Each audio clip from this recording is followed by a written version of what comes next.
We've got an excellent panel here today to talk about technology advances and policy challenges. We thought it was good to start with the panel to talk about kind of what's the overview, what's the history, what's going on panel one, and now to really get into it and talk about what's going on, what are the policy challenges with countries in the region, with outside countries, whether it's the United States, Venezuela, others, and what is the international financial community, is the U.S. government doing, what is the private sector doing. So we've got representatives from the Inter-American Development Bank, from OPIC, from the U.S. government, and from the private sector here. And I'll introduce them, and then I'm going to turn it directly over to them. And I'm going to try and stay mostly out of the way. So Natacha Marzolf is the Principal Energy Specialist of the Infrastructure and Environment Department of the Inter-American Development Bank. She's the author of several books about energy in the region. She currently finishing a paper on sustainable energy in Trinidad and Tobago. She's a graduate of Harvard Law School, holds a postgrad degree in development and economics law from the University of Paris II, and a master in international and European law from Paris II. Our second panelist will be Brian O'Hanlon, who's the Director of Business Development for Renewable Energy and Sustainable Development at the Overseas Private Investment Corporation, OPIC. He has a Master's of International Affairs from American University here in town and a Bachelor of Arts in History and Political Science from Pacific Lutheran University. And then finally is Michael Zehr, and we are very happy that Michael was able to join us on very short notice. We lost a panelist because her mother was sick, so he has jumped right into the breach, and we're happy to have him here. He is Vice President of Federal Affairs for HBW. He's worked for a number of U.S. senators, including Senator Mel Martinez of Florida, Mitch McConnell of Kentucky, Tim Hutchison of Arkansas. He's worked in energy for over 10 years. He has a Master of Arts degree in National Security and Strategic Studies from the U.S. Naval War College, Master of Science degree in Biotech from Johns Hopkins University, and a Bachelor of Science degree in Chemistry from UVA. We're pleased to have all of our distinguished speakers here today. And I'm going to turn it over to Natacha, and she has a PowerPoint presentation that she'll run through, and it'll run up on our screens here. So thank you, and over to you, Natacha. I guess this is working correctly. Can you hear me well? Yeah. Okay, very good. Good afternoon, ladies and gentlemen. My name is Natacha Marzolf. I'm a Principal Energy Specialist on the public sector side of the IDB, the Inter-American Development Bank, and it's my pleasure to be with you here today. I've made a PowerPoint presentation just to give you a sense of what the bank, the IDB, does in the region. But and before starting, I wanted to give you an idea of what the bank's mandate is in general. So I have passed on the presentation, and the gentleman over there is going to flip the slides for me, so we can go to the next one. So the IDB was founded in 1959. As most of you must know, this is a regional multilateral development bank for Latin America and the Caribbean. We are the lead source of multilateral financing. We do everything from policy-based loans to investment, meaning infrastructure, social, education loans. We are currently split into two different areas. We have 90% of the bank that works in the public sector, which can range from infrastructure to education to social services to small and medium enterprises.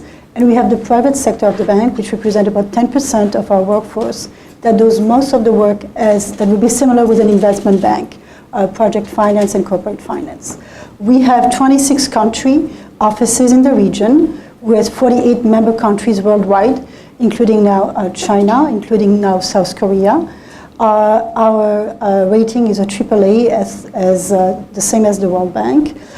We work in 5 main areas: social policy for equity and productivity, institution for growth and social welfare, protecting the environment and infrastructure, and regional and global integration.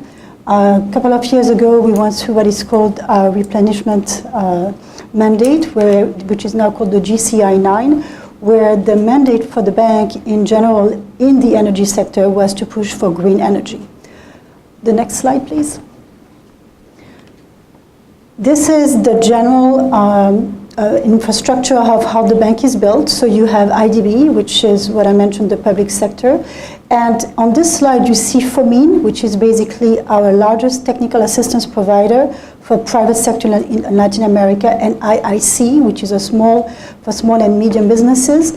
Currently, FOMIN and IIC are separated from the bank because it's private sector. And there is a large effort that is being done today by the bank to basically group together FOMIN, IIC, and our private sector window. Next slide, please. So what is the overview for IDB energy lending? As other multilateral institutions, our work is to talk with our clients. I work in the public sector, which are the governments for most of them. We structure projects, we design them at headquarters, they are then executed by the clients in the country offices. We provide infrastructure, we provide services. We look into providing, enhancing their competitiveness, and the overall goal is to reduce poverty in Latin America. On the private sector side, most private sector companies that have been working with us and have obtained and secured financings with us most often work with us because either they would like to have what is called environmental and social additionality, where they are sure that once the project goes through our IDB board, environmental and social consideration will be taken into consideration, and it could be also to have private sector financing as we work with commercial banks, similar as the IFC. Next slide, please. This is an overview of the gap currently that exists between the infrastructure need in the region and the actual amount of financing needed. The orange line represents about 5% of GDP of infrastructure investment that would be needed. For us, if you look into the blue line, which is the public investment, it goes a little bit close to 2% of GDP. So we have a 3% gap in terms of public sector investment. And for the private sector, it's well below. Our numbers show it's close to 1% of GDP compared to 2%. Next slide, please. This is a general view of how we look at the market in Latin America and the Caribbean. For us, we know that some countries have a coverage of 90, 95, 98% in terms of access to energy, but some of the other countries do not. I mean, the most illustrative case could be Haiti, which has about 34% access to energy. And then you have countries such as Suriname that have 79%, and Guyana. Let me just explain that the way IDB looks at its member countries in the Caribbean include the following countries. We have Guyana, Suriname, Trinidad and Tobago, Jamaica, Bahamas, Barbados, that are the countries that we consider the Caribbean countries, and Belize. Haiti is a little bit different because of the language, because they speak French, so they have a different structure within the bank. And Dominican Republic is considered to be part of Central America for their culture. So this is why in the presentation that I'm making, you will see why Guyana and Suriname are also included for us as Caribbean countries. Next slide, please. On this one, I have numbers that I wanted to share with you, if I can find them. I don't know where they are. It's okay.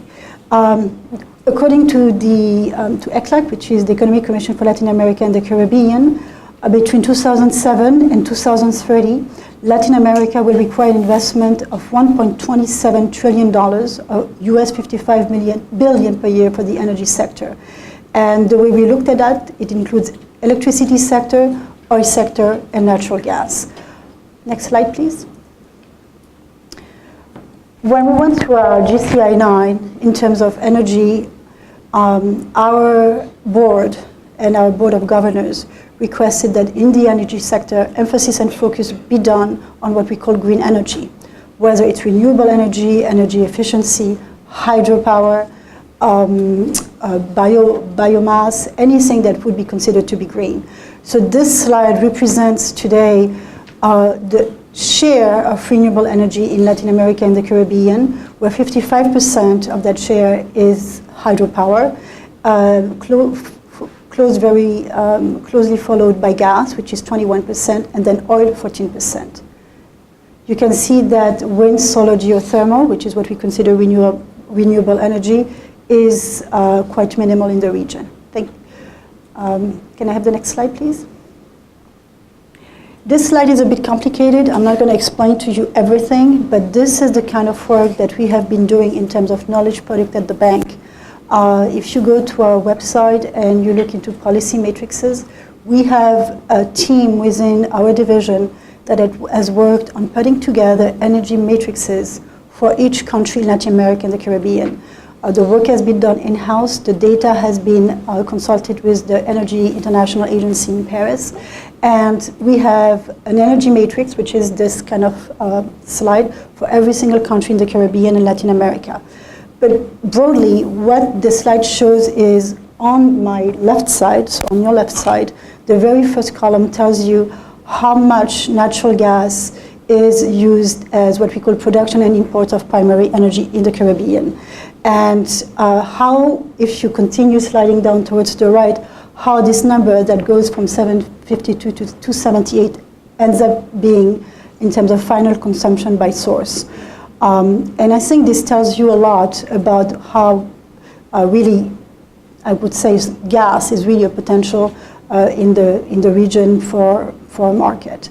Oil still plays an important role, in particular in Jamaica, as some of you may know. And oil, a lot of countries do rely on oil in order for them to meet the consumers' end demand. Next slide, please. This is a slide. The blue column shows you what we call oil products, inputs to electricity on my left side, and electricity consumption on my right side. And then the oil products, which is much larger than the gas share. Next slide, please. This is a comparative study that we have done that gives you an idea of the residential electricity prices in the Caribbean. We compared Central America versus the Caribbean. And I suggest, for example, you can see the line for Haiti, which shows that it is a cost of about 40 cents on the dollar for Haiti, and this is still being a conservative number. That is closely followed by Jamaica. Jamaica has had an energy crisis for many years and continues to have one. There is an urgent need from the government to take actions, and we can talk about that in the panel. And then Dominican Republic and Trinidad and Tobago.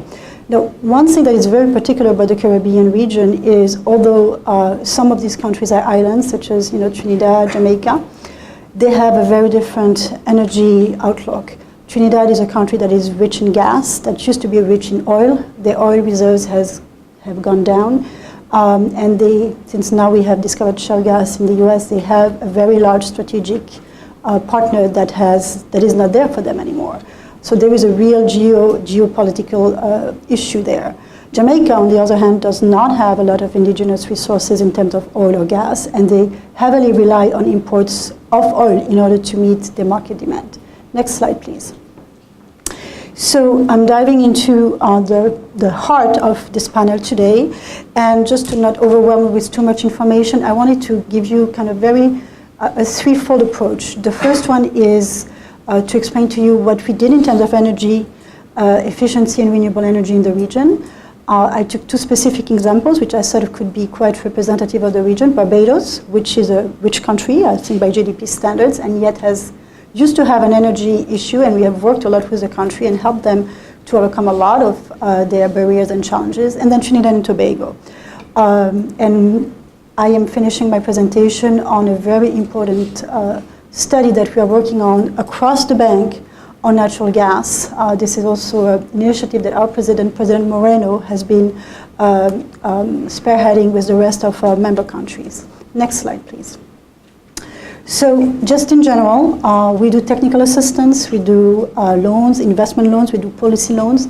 In general, in the Caribbean, our approach has been to work with the countries to first build technical capacity, to understand what are the issues in terms of regulatory framework, in terms of institutional capacity, in terms of the different barriers, regulatory barriers that exist, for example, to promote renewable energy and energy efficiency, which is part of our green mandate. We have approved and we are executing loans that go from policy loans, where basically we help the country revamp their regulatory framework, to directly finance infrastructure for them, and technical assistance, which is the package that we looked at. We have done energy sector policy in Trinidad and Tobago. We have done it in Barbados. We have done it in Guyana. We have done it in Suriname. And the overall benefits for us, the way we look at it, is 25 to 30% reduction of fossil fuel dependency, a decrease in the residential, commercial, and industrial bills of the end consumer, over 283 million as net benefits. This in particular was for Barbados, and greenhouse gas emissions that are significantly reduced. Next slide, please. So this is a case study for Barbados. The heart of this slide is very important. We have looked at the different technologies that Barbados could utilize to reduce, their dependency on oil, but also to increase their access to what we call renewable energy. So I'm listing here biomass cogeneration, solid waste to energy, thin solar PV, photovoltaic. And the very first stop on the green rectangle, you will see that these three technologies, after the studies we did, we realized that they were not commercially viable and economically viable. So we looked at other technologies in order to see what is the avoided cost of those technology, and can they indeed be commercially viable for the country. So we looked at another kind of film solar PV, at high efficiency solar panels, as well as small wind. And where you see the very first black line, which is about 0.27 on the dollar, this is where these renewable energy technologies end up being competitive for the country, and they can displace the cost of fossil fuel. Next slide, please. This talks about energy efficiency, again in Barbados. For the past 4 or 5 years, we have done a lot of work in Barbados from the policy as well as infrastructure perspective. And it gives you all the list of technologies, which I know is what this panel is about, from CFL to efficiency motors to different AC kind of air conditioners technology to lighting. We have also looked into street lighting, which is particularly important in the region. And what we have seen is really that the residential tariff in Barbados is about 30 cents on the dollar. The estimated non-residential tariff is about 32 cents on the dollar. And where these technologies end up being very cost competitive and efficient is basically from talking about LED, street lighting, solar water heaters, as well as replacing inefficient air conditioners. Next slide, please. So what does this entail for the region? This means we have to think out of the box, to be more creative, to be more innovative. Utilities need to consider new ways of making business. Instead of being a power provider, they can become a power manager, managing power from what we call distributed generation. We have implemented and helped the country, particularly Barbados, implement a very successful distributed generation model. And it has been quite successful. Explore wind, not only as a utility scale, but also as large-size distribution generation wind turbines. You can also use solar power for that, or use what we call the energy service company scheme, where basically you have a private sector operator that ends up basically managing your business model and your energy investment. Next slide, please. So this is a model that was implemented in Barbados that we think could be replicated in other countries, where you have a house in the middle of the drawing that has its own solar PV. You have an inverter in order to be able to convert power. And then that house, basically, whatever energy they need to consume, they consume it themselves, and then they can sell it back to the grid. And this is how they, instead of becoming, clients, they also become suppliers. And this is a model that has been tested at the household level. We also think there's a lot of potential in terms of commercial. Next slide, please. Trinidad and Tobago, quite a different country, quite a different infrastructure. Trinidad is a rich country by US standards, and yet it is a country where the cost of electricity is so low that it's a perverse incentive for them to be more energy efficient. So the issue with Trinidad and Tobago is that they are part of the rest of the Caribbean, and the CARICOM has recently approved an energy policy where each country has agreed to abide by a certain target in terms of percentage to obtain compliance with renewable energy. Trinidad and Tobago's target is currently at 4%, which is quite low for a country, but this is the number that we have today according to our latest numbers. And they have been working for the past 5 years on a green paper, which is basically the policy paper for the overall regulatory framework of the sector. Next slide, please. So why 4%? 4% would still create what we call a sufficient market size. It could still reduce the cost of energy in Trinidad and Tobago in terms of renewable energy. And this is important for Trinidad in order for them to maintain a very important role in the Caribbean. 4% by 2020, and we think that their potential is to reach 15% by 2030. Next slide, please. This gives you an idea in terms of household for energy consumption in the Caribbean. Most of the consumption comes from water, heater, and coolers. Generally, for example, in Jamaica, if you look at Jamaica energy matrix, you will be surprised to see that the largest cost for the whole public sector in Jamaica is not the residential household. It's actually the National Water Commission, which uses a large amount of electricity and ends up being the biggest spender in terms of energy.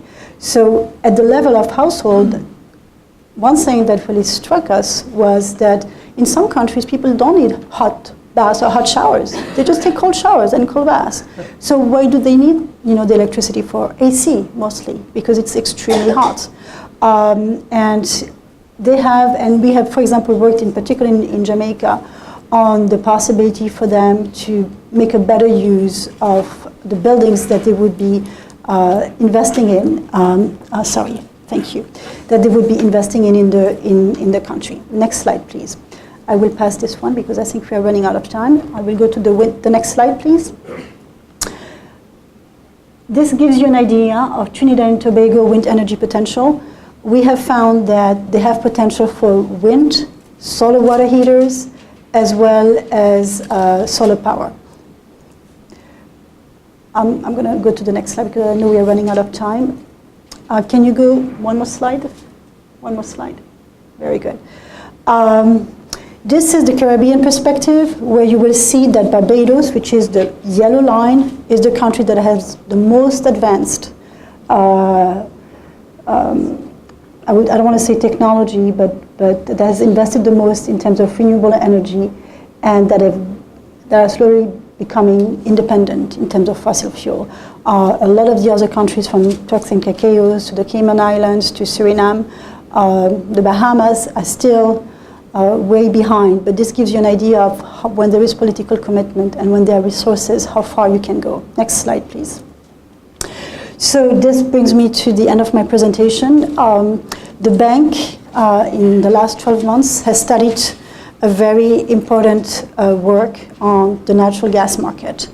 Countries, for example, as I said before, like Jamaica, Guyana, or Suriname, who do not have indigenous resources to be energy independent, to countries like Trinidad and Tobago who are endowed with too many resources. How can you make all these players work together?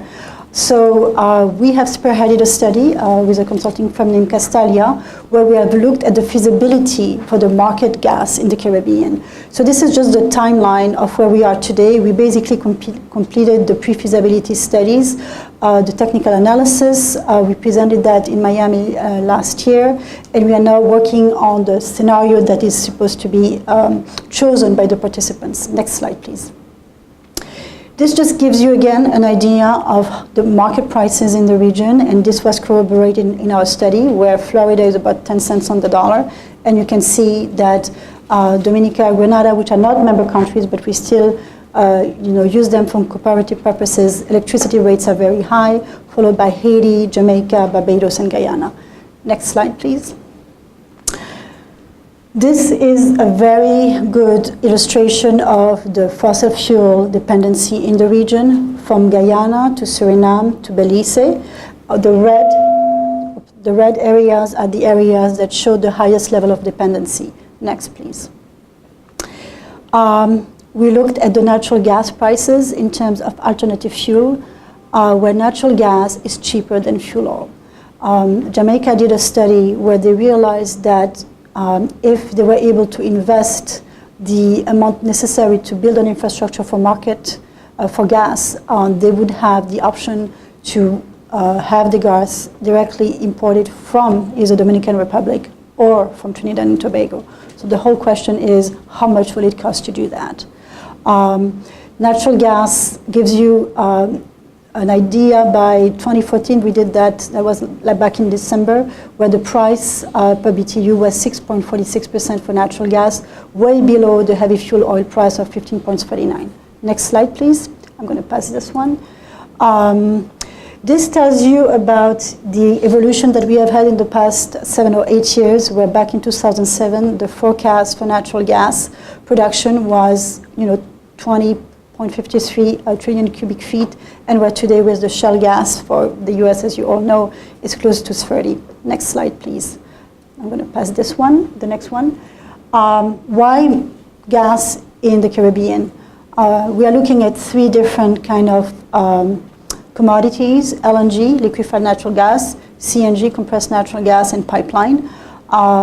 These 3 commodities will depend very much on the market and on the cost and the regulatory structure that could be put in place.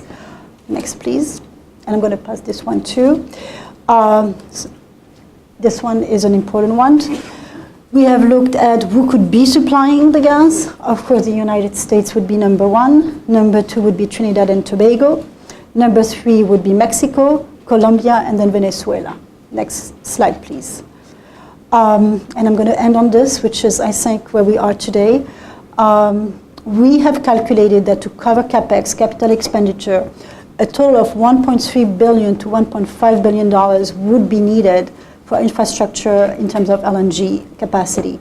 Long-term PPAs, long-term natural gas supply contracts would need to be established.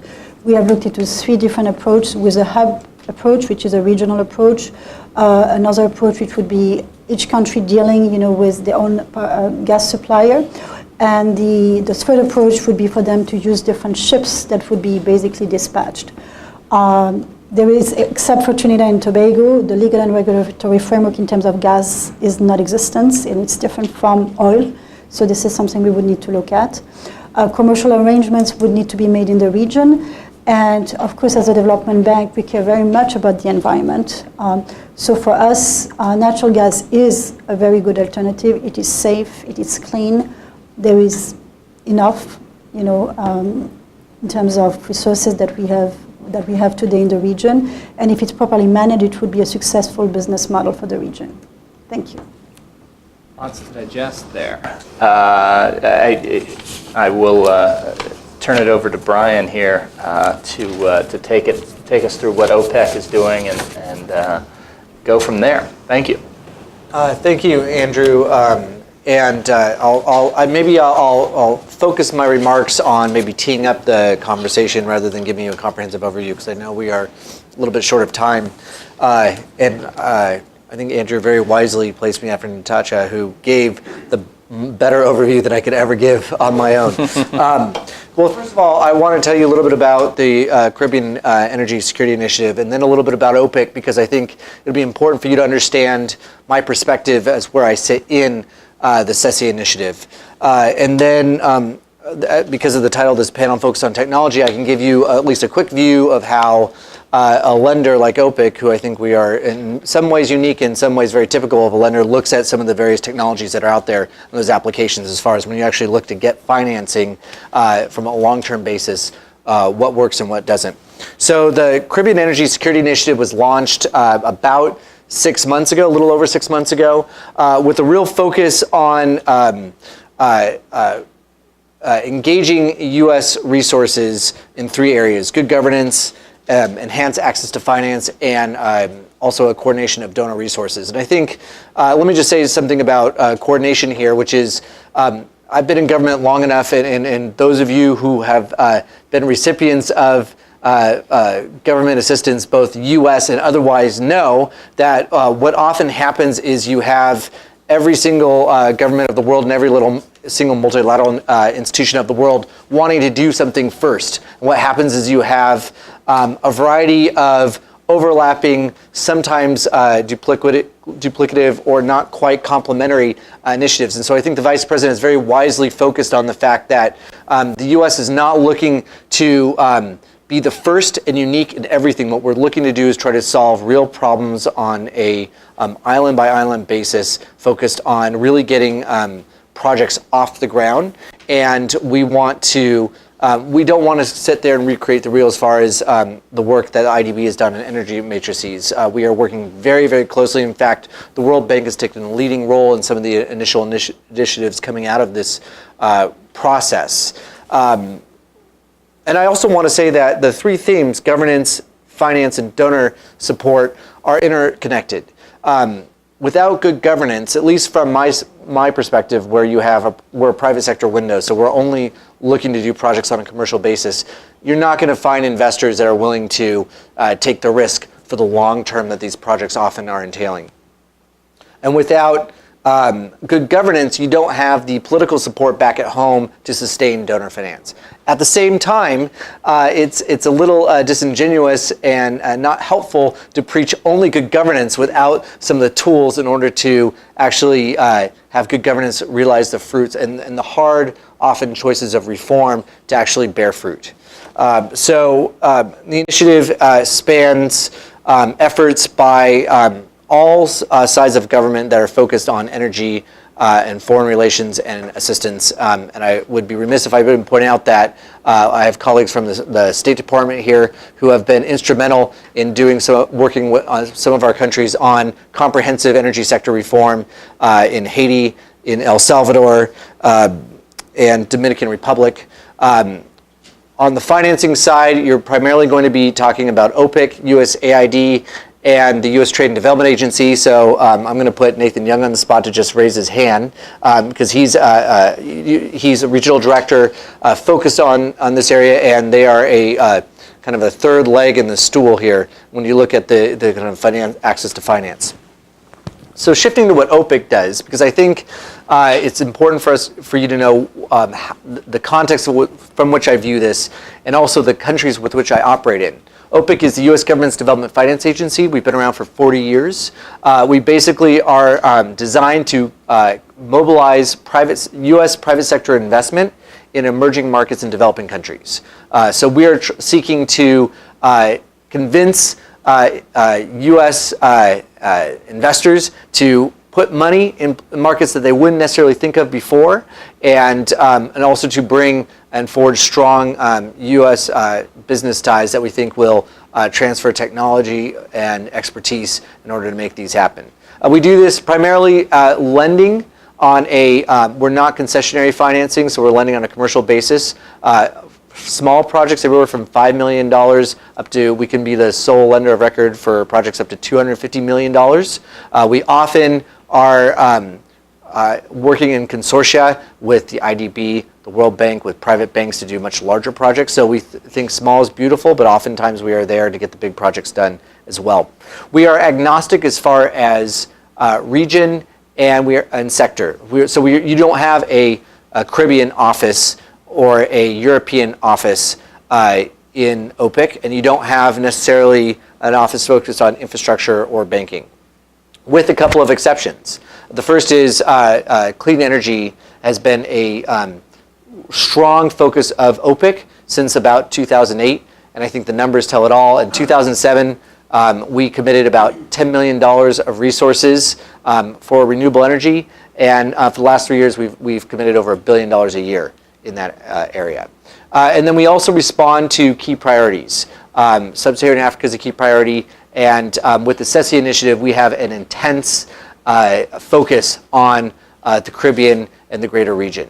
And I think that focus is so necessary because when you talk about island nations, it is extremely challenging to take a large, huge infrastructure project finance approach and apply it to the markets the size that they are.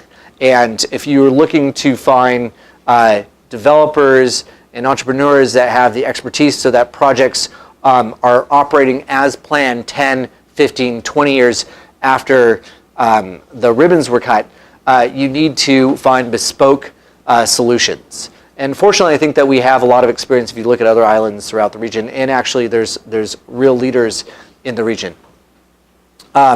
So OPIC only works in countries where there's a certain income level. So there's certain countries, many islands throughout the region where you're doing too well to need OPIC financing. And we also, I think, some of the islands that are real leaders in this sector, we're just simply not operating in because we don't operate on U.S. soil. So the U.S. Virgin Islands, which has done a lot of work here, we're not operating in. Puerto Rico is another one we're not operating in. So the last thing I guess I'll say is the fact that most of what we do is we lend, limited recourse, debt finance. We also provide political risk insurance. So when you talk about technologies, we really look at this from the lender's perspective. And bankers are the most boring people in the world.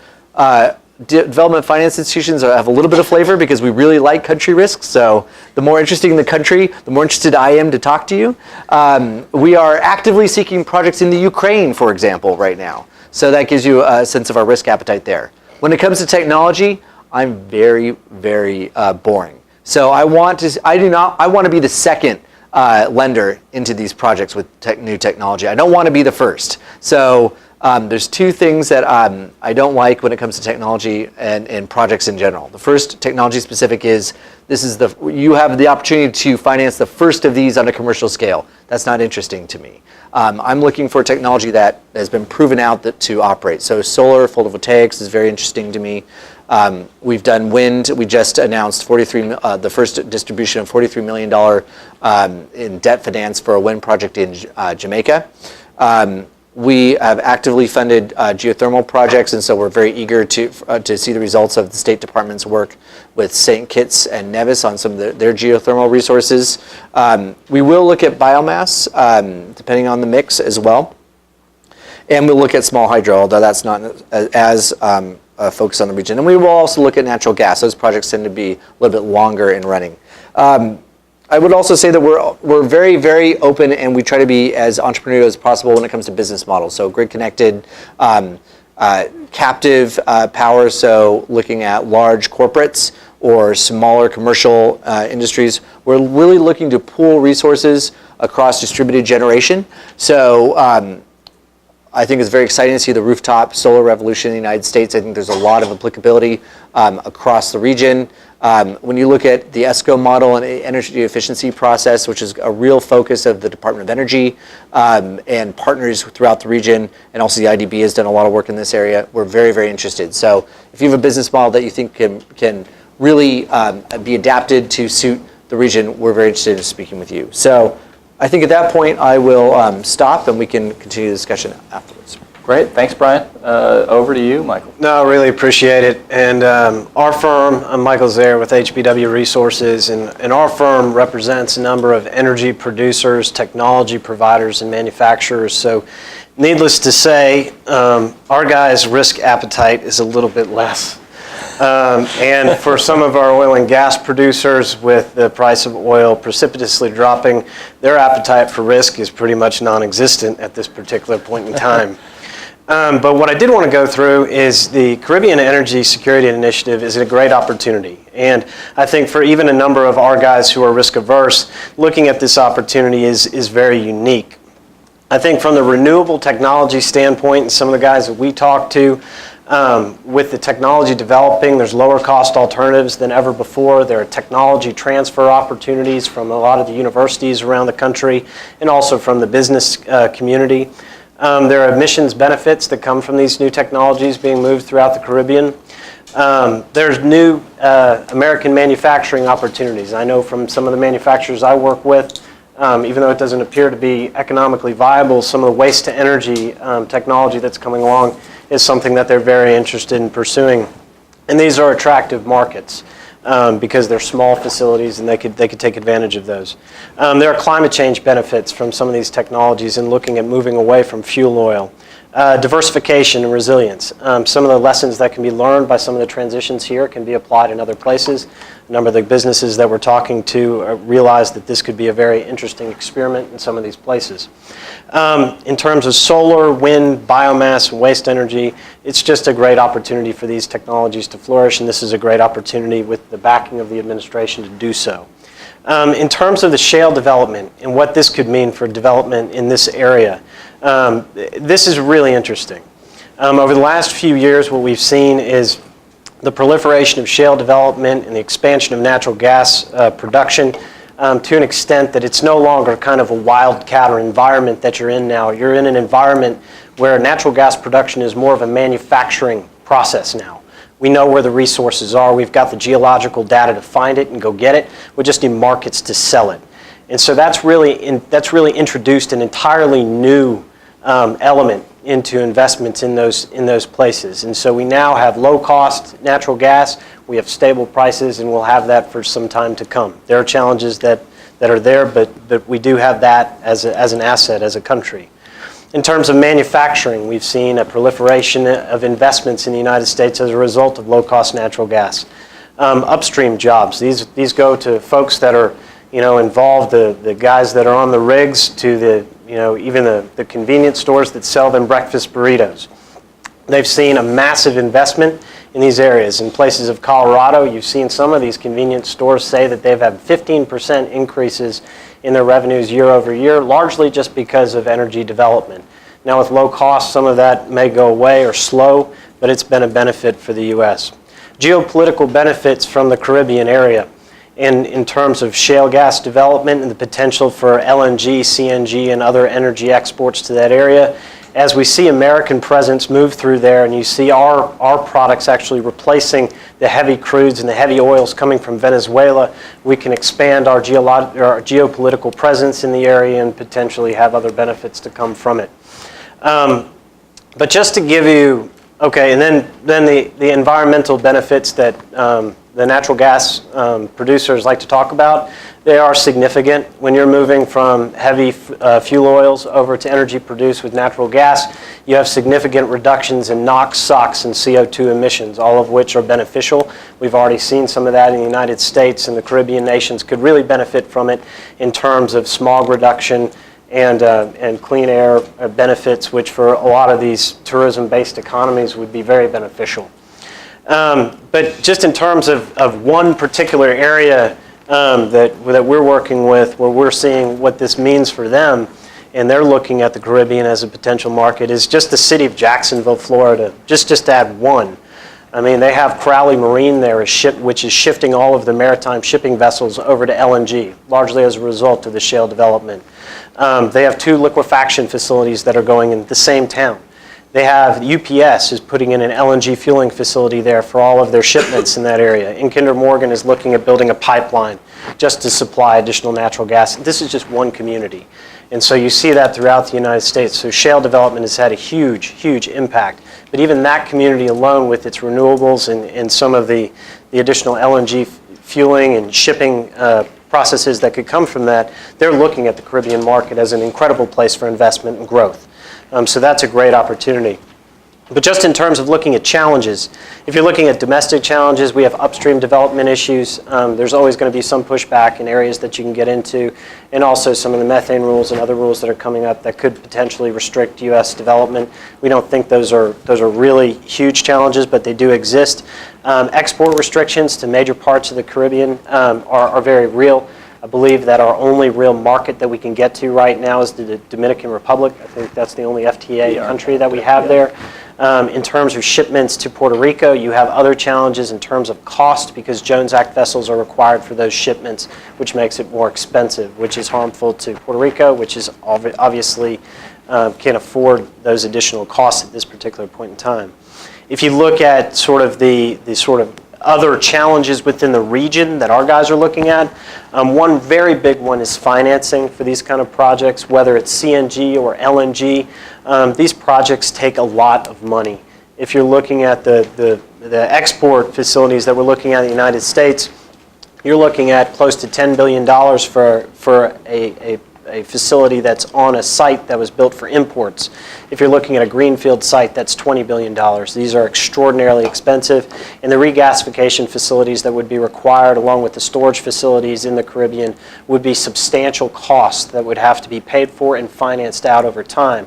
A lot of the markets are not large enough for this. You're looking at at most one major client if you're going in there, which would be the utility on the island or in the country that you're dealing with. And so that's a major challenge when you're looking at how expensive these projects are. And finally, there's market access issues, which go into some of the structures of the government and the ability of foreign investors to actually get new fuels into a marketplace. You've seen this with biofuels in the United States. You've seen it with other fuels as they've tried to work their way into existing markets.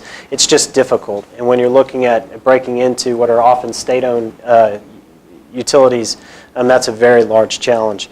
But all in all, there are great opportunities that are here. From the work that I do as a shoe leather lobbyist on the Hill, there's strong congressional support for expanded LNG exports to different parts of the country. The House, although very rancorous and very partisan, passed a bill. Its impacts we're not so sure about, but it had 277 votes. So it was broadly bipartisan and was supported. The Senate's looking at doing something similar. The impacts of that, whether it would affect this, somewhat limited, but there is support moving forward. But with that, I'll turn it over to whatever time we have left for a discussion. Great, thanks. And I'll ask a couple of questions here before opening it out to the audience. I think there's a lot there to digest and a lot to think about. One of the things that kind of came through to me in all of your presentations was about risk and companies not wanting to take on risk, and some of your institutions either wanting to be risky in certain geopolitical or interesting areas, or ways to kind of de-risk things through a financial mechanisms or anything. So I guess my question around that is, has the Caribbean become less risky recently, more risky? Is this a reason that it's rising up to the kind of on the geopolitical radar, if you will? Is this why people are talking about it more and more interested in the region? Is it because of these technology advances, because of the natural gas revolution? Is it now less risky to invest in there and get more involved? Is this something that's pushing this forward? Maybe I'll ask Brian first. Sure. Well, I think OPIC is often lending or insuring projects over the course of 20 years, and so we have to look at this very, very carefully. But I'll tell you one area where the Caribbean is actually a lot easier than Western Europe or in the United States, and that is the fact that the high energy prices mean that you don't need to have a range of very expensive for the government or burdensome incentives when it comes to renewable energy. And so the fact that we see that renewables can come at a price point below what you're seeing as retail electricity prices is actually a significant mitigating factor.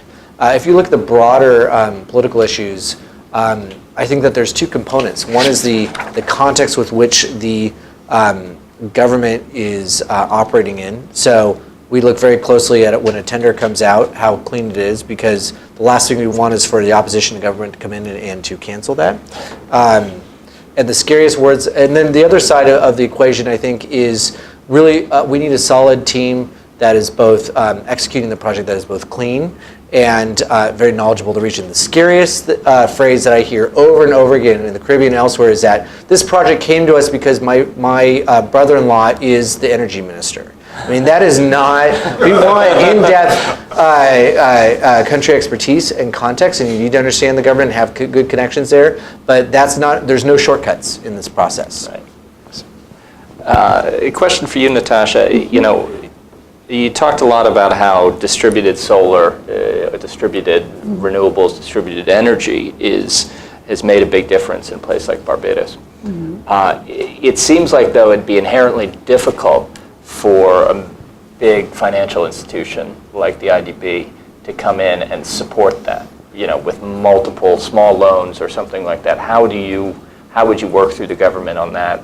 Or is that just kind of setting up the structure and the incentives for getting in that direction? How does this work? Because a lot of times working with governments and working with utilities, the incentives are to go big because it's easier to do the paperwork for one project, one big utility scale wind or solar project, than it is to deal with all of the small details of trying to set up a distributed system.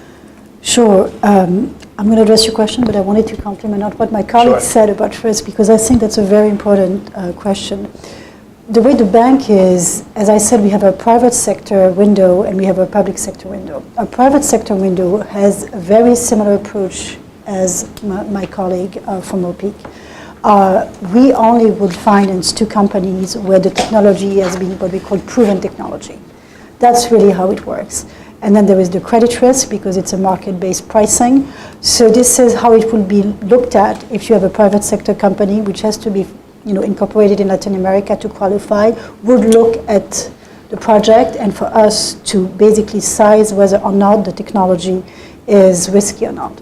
From the public sector, our approach is quite different. And our role as a development bank, when the technology, for example, is not mature, and we have looked, and for example, I can talk to you about marine energy, which is what we have looked at off the coast of Chile. And we have worked with Scotland, which is one of the pioneers and leaders in marine energy, is we have technical assistance, which is basically grant money provided to a country, where what we do is we help the country to bring them up to that level where the technology can become viable before it's commercialized. So I think it's very important because a lot of technologies, depending on the market, depending on the maturity, can be successful. The issue is often the seed financing is not there. So I think it is important to look at that, and we have actually launched what is called a concurso in Spanish, which is basically an open competition that is called IDEAS, IDEAS, where every single private sector company, and even a small one, even individuals, can basically make a proposal for whatever kind of technology that they would like to develop. The amount is small, they were $200,000. We launch them twice a year, one time at the regional level, one time at the Caribbean level. And we basically help individual and small firms make the technology just one step closer to making it commercially viable. So I did want to compliment on that point because I think it is important. Now, distributed generation, I think in Barbados was a very specific context. We have done, besides infrastructure and besides working, with we set up what is called a smart fund in Barbados. We have done a lot of policy work because, for example, in Barbados, the policy framework was extremely obsolete in terms of allowing, even households to basically be able to have their own energy supply and then even have distributed generation. So we usually try to work on both sides, on the policy side, and then we couple it with investment infrastructure. And I would say that Barbados, at that time, when we did that work, there was political willingness to do it, which is really what it takes.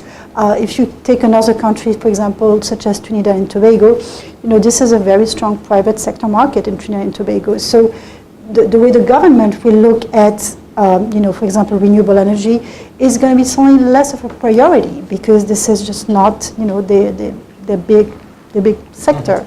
In a country like Jamaica, as I was mentioning before, this is a country that have a very significant problem because their amount of imports in oil is extremely high.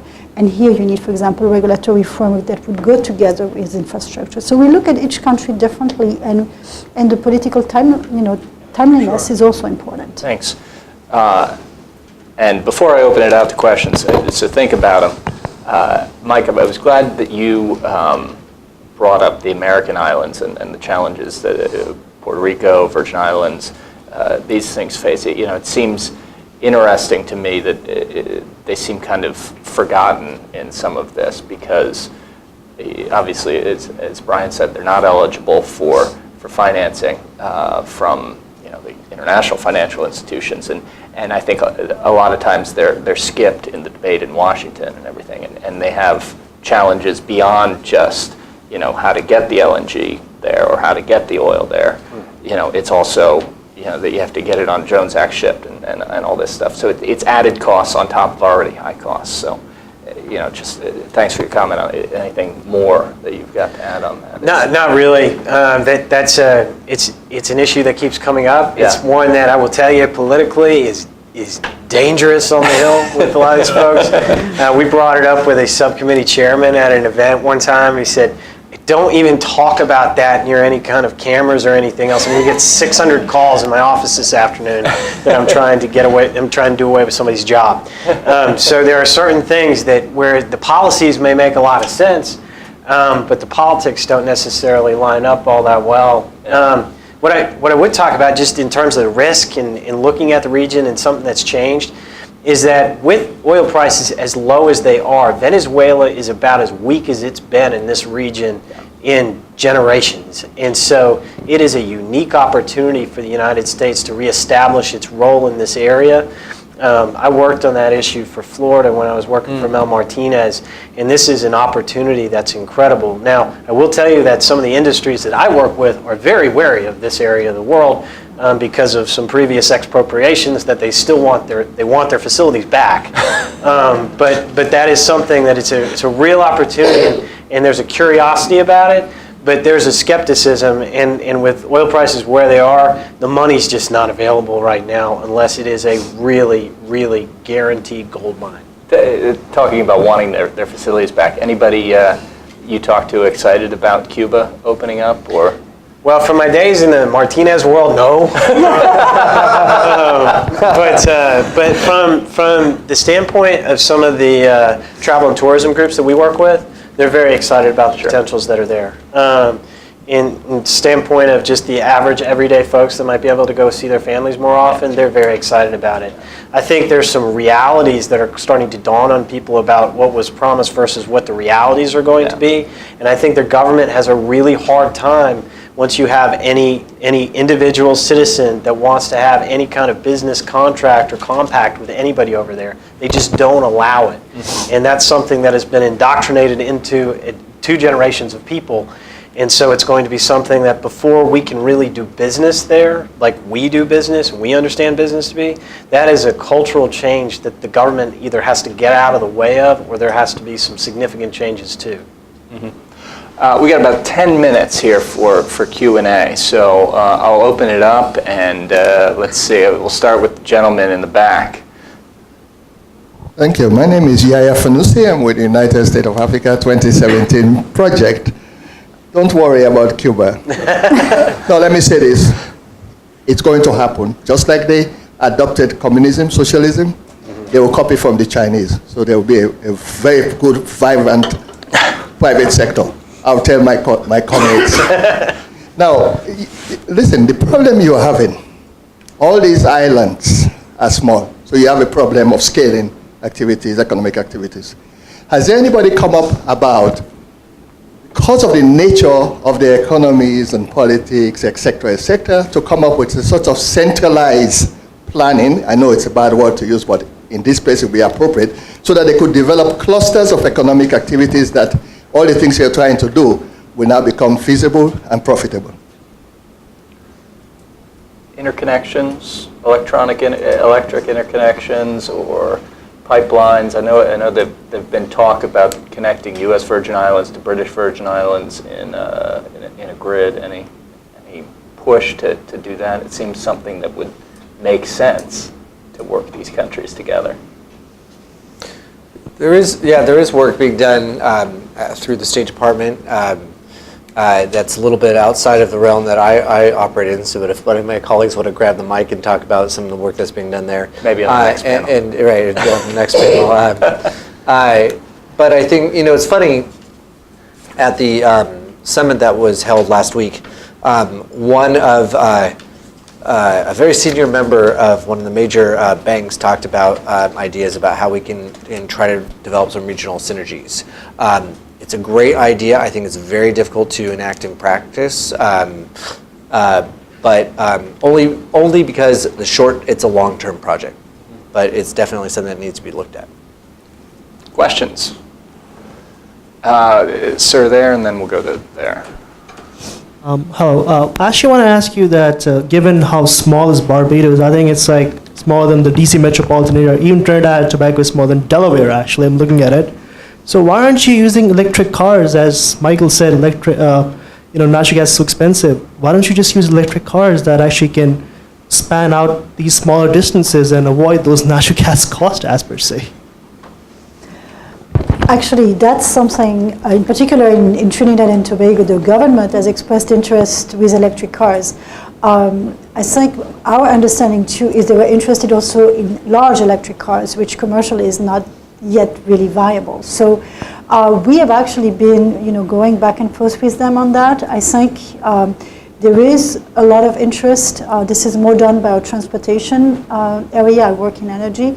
But I know this is a request that did come, and we are looking into it. Yeah, but intuitively makes sense. It's not like you can drive 300 miles. I would just add to that, with the initiative, there were some great commitments that were made in terms of getting to 20 to 30% renewable power generation, which is fantastic. But you still have to come up with the other 70 and 80%. And that 70 to 80% right now is being provided by heavy oils. That's what's being used to generate the electricity that would be used for electric powered cars or anything else that runs on electricity. So you still have, whether you move the cars over, you still have the electric generation issue that's there. But with the financing options that are over there and the lower cost wind production and some of the stats that we saw on photovoltaics, getting to the 20 to 30% is going to take a Herculean effort, but it's definitely worthwhile and it's possible.